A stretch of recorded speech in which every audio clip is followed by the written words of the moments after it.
take 15 minutes as soon as this interview is over, grab a blank sheet of paper, draw your book topic in the middle of the page, set that timer for 15 minutes and write out everything that you can think of on this topic. You are now listening to the Highlight Reel Builder for Authors, the Going North podcast. I'm your host, best-selling author of the book Stay the Course, and Maxwell Leadership Certified Team Member, Dom Brightman. And you're going to be getting some tips and techniques to advance yourself up next.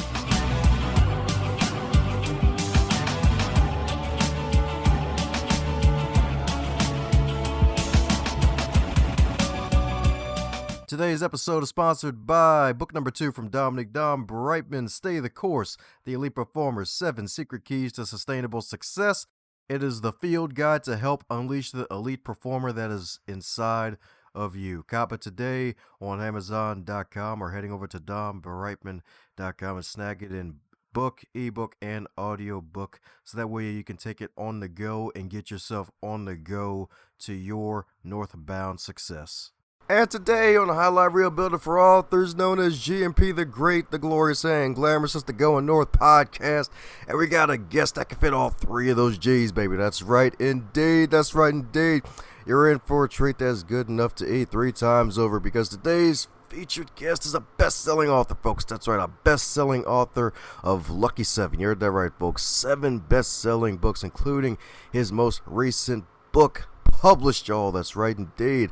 And he's on the Forbes 30 Under 30 list for a good reason, folks. You want to know what that good reason is? Because his wonderful company, the Self-Publishing School, is an Inc. 5,000 company for the last 3 years in a row. So hat trick swag ahoy as one of the 5,000 fastest growing private companies in the US of A. And through his books, podcasts, YouTube channels, and the Self-Publishing School, he helped thousands of people write a book that grows their income, impact, and business. So let's give it up for the CB himself. And we ain't talking about the cornerback for your book. We're talking about the champ, the bodacious baby, the one and only Chandler Bolt. How you doing today, Chandler? I'm great, Dom. How are you? Great to be here. Yes, indeed, man. It's great to have you on, man. My man's a freaking champ. He's killing the game, baby. Helping thousands of folks march into the business of immortality. That's right, indeed. But hey, as with all introductions, they're not allowed to be 5,000 days long. And I'm pretty sure there's a backstory that led to the current story of your success. And so by telling us a bit about yourself and the things that may have missed, because everybody gets inspired by the backstory part of the game. Yeah, I mean, I think it's, I'm a C-level English student and a college dropout with ADHD who ended up writing and publishing books. And I, went from someone who hated reading and hated writing to really falling in love with both. And just realizing that books change lives, right? Books change the lives of readers. Books change the lives of authors. And like you said, it's immortality. It's a part of your legacy that you leave on this earth long after you're off the earth. And so I kind of fell in love with that, wrote a couple books. They did decently well. People started asking, hey, how are you doing this? And that led to starting what ultimately became Self-Publishing School and selfpublishing.com. And then, fast forward to today, we've published over 6,000 books over the last few years. And I've published a handful myself, and we're in the business of changing lives through publishing books. And so that's kind of our mission is to publish 100,000 books by 2035. So made a lot of progress, published a lot of books so far, and we got a long way to go. Oh, dang. That's huge, man. 100,000 books? That's the goal. That's wow. The goal. Yeah. We'll see if we can get there. Oh, man. So how close are you to the goal? I guess you probably at least, 5,000 at this point? Yeah. So we're somewhere between, we're over 6,000. I think we're knocking on the door of 7,000. I don't have the exact count as of currently, but we publish typically about 1 to 3 books a day. So kind of somewhere in that range. Oh, wow. Shoot. And I'm pretty sure business exploded with the baby boom, aka the book boom of COVID. So you got plenty of business coming your way. Mm-hmm. Yeah, it was very helpful for business. And I think we'll continue to be, as more people realize that they have something meaningful to say. and that it's easier than ever to publish that book. Now, just because it's easier to get something published, I mean, the process itself can be very difficult, but there's not as many gatekeepers. So that's our goal, is to help guide people through that process, save them hundreds of hours in the process, save them thousands of dollars in the process, and then help them write and publish a better book that they're proud of and that sells more copies, that grows their business, all that good stuff. Sweet, that's what I'm talking about, dude. Well, congratulations, man. You're going to reach that 100,000 plus very soon. It's going to happen. I'm speaking into existence for you. I appreciate it. That's right, indeed. Well, speaking of better books, I hear your wonderful book published is actually rebranded. It went to the gym and got 8-pack abs as opposed to its original 6-pack abs. A lot of times updated and revised version, I think a lot of them are, they're longer and they're not better. And so my goal with the second edition of published was to not do that, and to make it punchy and make it better, much better. And so it's largely new content, wiped out a bunch of the old content, and just upgraded it. So it's probably 60 to 80% new content. There's a lot better frameworks. It's easier to implement. And so I think it's a lot better book. It's certainly been received very well. We've sold a ton of copies. We've given a ton of copies away, and it's been a starting point for a bunch of people that doesn't even count in that 6,000 number that have read my book published. And just from reading that book, they've written and published a book. I mean, we don't have a count, but I would guess it's hundreds, if not thousands of people in that bucket, because people tell it to me all the time. And so that's the goal, is that it's a starting point for people on their book journey. And then it helps them make meaningful progress. And then if they read it and they say, hey, this is awesome, I'd love to work with self-publishing school, they can do that. Sweet. And we got the dean on the line right now, baby. That's right, the dean himself of the self-publishing school. That's what I'm talking about, man. So, man, making it more punchy and making it more lean and mean. Make it a lean publishing machine, baby. That's what I'm talking about, indeed. And you're so right, because it's like a lot of folks, they may revise books. Like, yeah, some more content. Yeah, here's some more content, more bang for your buck. And sometimes like, oh, wow. All right, this is good. This is extra. Probably didn't need this part. Yeah. So my goodness, man. So what's probably the most helpful part when it comes to revising your books? Because like with the way the show is now, a lot of folks tend to come back on down the road and may want to revise books. And you successfully redone it, man. So what's helped you to, I guess, have this new clarity to be able to do what you do even better now? Yeah, I mean, I think it's doing the stuff that we teach, right? And so I published the first edition. So, this is for anyone who's either hasn't written their first book yet, and they're out there doing the things that they want to write in the book, or maybe you've already written a book and you want to update and republish and that sort of thing. It's either way, the same thing. It is doing what you teach and getting better at your craft makes for a better book and makes for it easier to write the book. So first edition of published, I published back in, I want to say 2016. And we published thousands of books since then. We work with a bunch of different people. We improved all of our curriculum. Like, all these things got better except for the book. Like our course, our program, our training materials, all this stuff got a lot better. And so it's just that all those things got better, but the book didn't. And I just remember reading it and thinking, gosh, this kind of sucks. Like, this book could be so much better.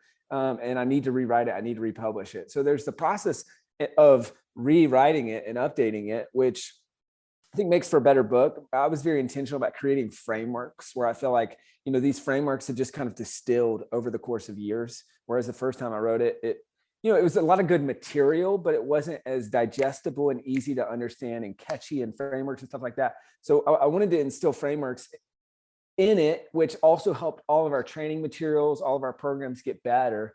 And so that was a big thing.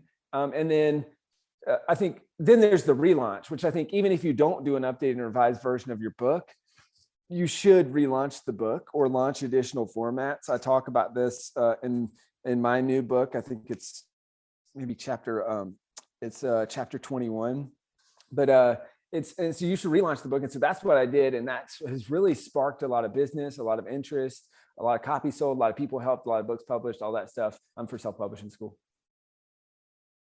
Oh, yeah, that's what I'm talking about, indeed. Chapter 21, baby. That's right, folks. You'll finally get the drink once you get to that chapter, baby. That relaunch. Woo! That's right, indeed. Chandler's got some rocket fuel for your book, baby. That's right. That's what I'm talking about, indeed. So sweet. And heck, launches like are a huge thing because if I'm not mistaken, I'm not sure if this was in the first version or the second version. I think compared to a Lamborghini versus a Toyota Camry. Yeah, the second edition. Yeah.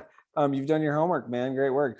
So yeah, that's actually page 170. I talk about the Lamborghini launch versus the Camry launch or the Camry approach with your book, and how a lot of people take the wrong approach. They focus all this energy on week one, which is important. It's helpful to get your book started.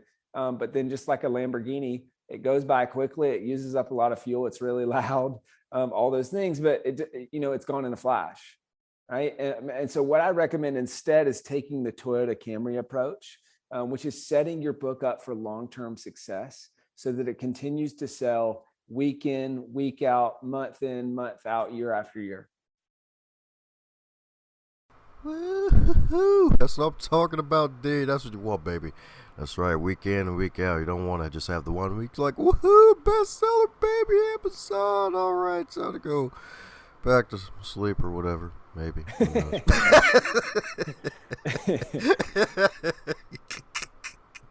Just come out the cave like, all right, I did it. Clickbait, baby. I did it. Oh, man. Oh, man. So my goodness, man, my goodness, that is what I'm talking about. So since you've been on so many interviews since then, like, is there a question that you wish you'd be asked more often? Oh, man. Not many that I could think of. I mean, maybe the one would be getting started, and because I think, or how to get started with your book. Because I think a lot of people dream about a book. They think they're going to do it. They say that they're going to do it. They keep putting it off next year, and next year becomes never for most people. And so I think just getting started is the most important thing. If you're serious about writing and publishing a book, you got to get started. And so the advice that I would give to people is take 15 minutes as soon as this interview is over, or as soon as you get done listening to this interview, and take 15 minutes, grab a blank sheet of paper, draw your book topic in the middle of the page, set that timer for 15 minutes and write out everything that you can think of on this topic. So stories that you have, lessons that you've learned, books that you've read, if you're in business, maybe even broken record conversations that you have with clients or prospects. And write all those things out. And I go into this in more detail. There's a chapter on mind mapping. This is step number one in the 4-step writing process that I teach. I call this the more writing method, right? So that's more is an acronym. It stands for mind map, outline, rough draft, editing, right? And so follow that more writing method. It all starts with the mind map, and you can get started on that mind map as soon as you're done listening to this podcast. Sweet. More writing, baby. More writing. That's right, indeed. That's right, indeed. And I just love that method, man, especially with the whole mind map thing because it's so visual. Like I've used it before in like talks, but like when for some reason like I never thought to use it for a book until like preparing for this interview. And it's like, wait a second. Yeah. Why the heck have I not done this already? Yeah. There's so much crossover. You can use it like exactly like you said, to create a talk, to create a book, to create any structured deliverable of content. And then the beautiful thing is in that crossover is once you've written and given a great talk, that can be a chapter in the book or a section in the book, or maybe you can use that as the foundation for some of the content that you want to teach in your book. Heck yeah, man. That's right indeed. That's right indeed. That's that good gems right there, baby. That's right. If y'all only taking notes, because my man Chandler's giving y'all some gems, baby. Y'all getting this tennis bracelet of wisdom today from Chandler, baby. That's right indeed. That's right indeed. Y'all gonna be walking out a diamond mine. Dedicate that 15 minutes, y'all, to getting that book in. That's right, getting that book in. Get those reps in, sets in. So my goodness, man. So that's a great method. So with the writing piece, like, have you ever really had any type of writer's block or folks complain about writer's block since folks when they actually apply the method? Yeah. Oh gosh. Yeah. I mean, only dozens of times personally, and with thousands of people that we work with. I mean, this is the hardest part for a lot of people. And it's the, we talk about there's 8 milestones to going from blank page to published author. And, four of them is that more, the first four is that more writing method. And I think the toughest one in that whole bunch is the rough draft, right? You can do the mind map, you can go from mind map to outline, but then that outline to getting your first rough draft done, that's a big leap. And in that leap, I mean, there's all kinds of fears that come up. There's procrastination. There's exactly what you said. There's writer's block. There's all those things. But I think what's important is as you get started is you come up with your why. So why are you writing this book? And then maybe more important than that is the why now. And that's why is this important? And this is something that I do now. And then you put that up in your writing space so that you can see it every single day.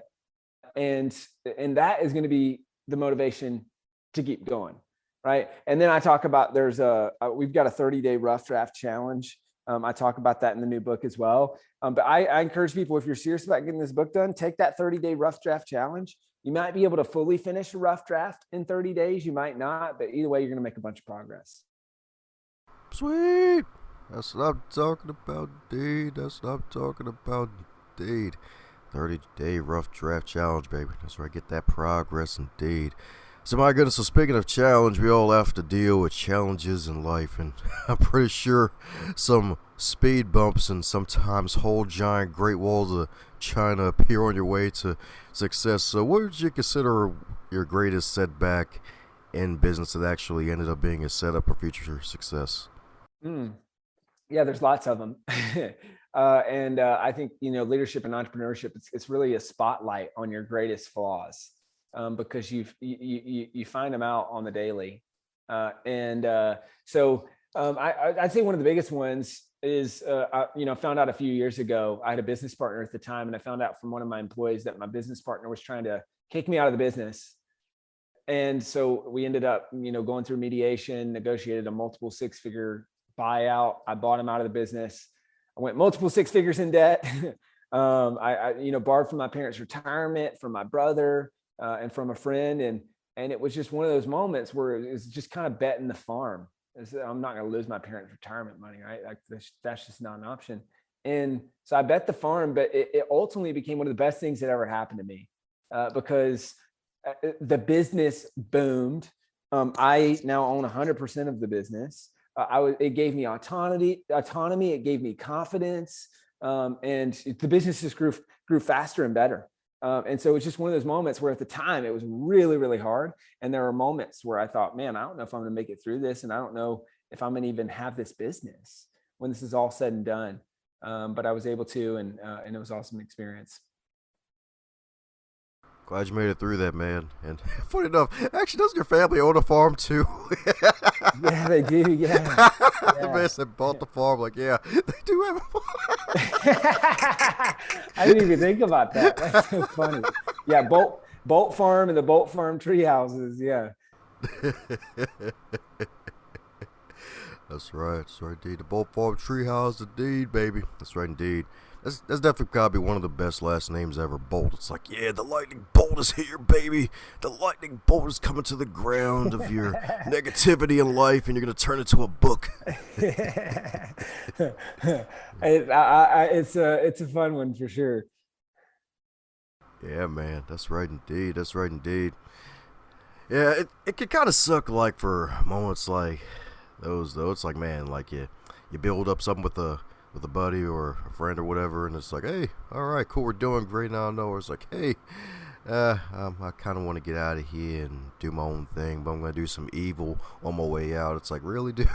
Yeah, for sure. And then just overcoming that. So that's what I'm talking about, indeed. That's what I'm talking about, indeed. So sweet. So any advice for, I guess, for writers once they're done their book, because that's probably the real challenge, like writing. Writer's block or whatever, that's cool and all, but like once it's done, it's like, wow, like what next, man? Because I hear you have I hear Uncle Sam is one of the best people to keep in your mind as an author. So I would say, there's a couple things. Like, first and foremost, you can't publish a book that you haven't written. Right. So you got to get your rough draft done. And so, it's belaboring the point, but for so many people, I think it's so important that they focus on getting their rough draft done. right? And until your rough draft is done, nothing else matters. So, it's a lot of people like to jump to the marketing. They like to jump to the launch piece and all those things. But until you get your rough draft done, nothing else matters, right? And so that's important. But then when you move from, these are back to those 8 milestones, right? Which, these are kind of featured throughout the book. And then if people want a visual, they can just look at my Amazon listing for published. And there's a picture right there and they can see this. But it really starts with you move into editing, then cover design, formatting, and launch. So my advice would be, just in the simplest form, would be create a launch team. A launch team is a small group of people who support your book. Use that launch team to help launch the book. Make sure you follow some of the fundamentals of a bestseller. So things like a good title, a good subtitle, picking keywords and categories. There's a bunch of things. It's kind of a little checklist of sorts, but follow those couple things, and that'll help set you up for success with your launch. Yeah, that launch team, indeed. That's right, indeed. That's right, indeed. You too will let Houston know that they have a problem. That's right, indeed. Once you get your launch team, get that book sailing, baby. Shoot it to the moon. That's right. Shoot it to the moon, baby. That's right, indeed. That's right, indeed. Get that book done. So speaking of getting books done, a question been loving to pop on guest recently is that if your wonderful book published, The Proven Path from Blank Page to 10,000 Copies Sold, if it was a food, what would it be and why? Oh man, if it was a food, I think it would be oh man, I think it would be chocolate covered broccoli. All right. And, What? I know that's probably the last thing. That's the last thing that you probably thought. But it's an analogy I like to use when talking about sell people what they want and give them what they need. And so that's what I think the book represents. Is the chocolate is the interesting piece. It's the blank page to 10,000 copies sold. It's all these kind of fun and interesting components around that. But then the inside, the meat of the book is the broccoli and what people actually need to get their book done and have it launch and sell well, right? And so that's my goal with the book, is to kind of structure it in that way. Well, off the top of my head, that's going in the top 5 for the answer to that question. I ain't see that one coming. RKO out of nowhere from that one. Chocolate covered broccoli, baby. Oh man. Sweet.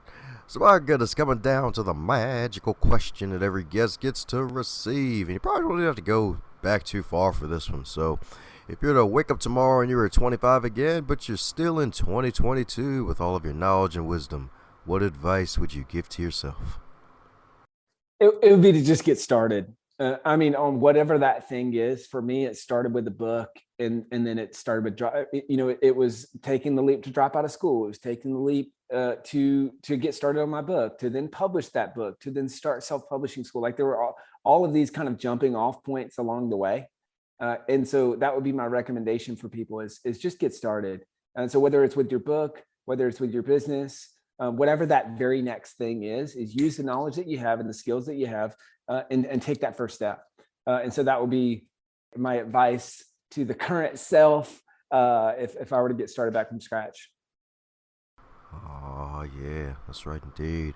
Put on them Nikes, y'all. That's right. Get started, baby. That's right, indeed. That's right, indeed. Pull out them jumper cables if you have to. Revive yourself.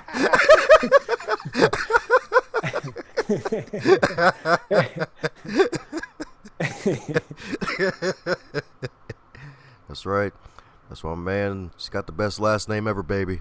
If you need jumper cables for your book business, Chandler's the guy to call, baby. That's right. He'll give you that bolt to give you that big jolt you need, baby. That's right, indeed. And for those who need that bolt in their book, what's the best way, folks, to contact you, my man? Man, gosh, you're good. You got catchphrases for days. So two best resources for people. Resource number 1 is the new book. It's called Published, The Proven Path from Blank Page to 10,000 Copies Sold. You can get it on Amazon. If you're listening to this podcast, you probably like audio as your preferred mechanism for consuming content. So you can also get it on Audible. I recorded the audiobook. And so it's kind of a fun conversation with me. So you can check that out there. If you'd like a free physical copy of the book, for the first 50 people that come from this podcast, I will give you a free physical copy of the book. All you have to do is go to publishedbook.com/Dom.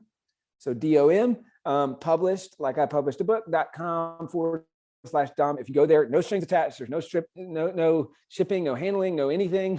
You literally just tell me where to send the book. So first 50 people, I'll send you a free physical copy of the book. And then if you're interested in working with us at Self Publishing School, you can go to self-publishingschool.com/apply. Book a call with the team. We'd be happy to chat with you about your book, create a plan with your book, and see how we might be able to help. Sweet. That's what I'm talking about, baby. That's right, indeed. The good Chand man has got you covered, indeed. That's right. And be sure to check out his podcast as well, too, since he's a fellow podcast host. My man's dropping some great content, ranking from, I don't know, like 5 to like 15 minutes. So won't take much time out of your day as well. So check it out like a library book. I'm going to put the link to that wonderful free gift that Chandler so gracefully offered to the wonderful listeners of the show and the other stuff too. So check him out like a library book indeed. Check him out like 3 library books. You know what? Better yet, check him out like 10,000 library books. That's right indeed. So any parting words before we close up shop, my friend? I think that's it. Get started with your book. Take 15 minutes right now to start mind mapping. Maybe even grab a copy of my book or book a call with the team if we can help in any way, and just get started.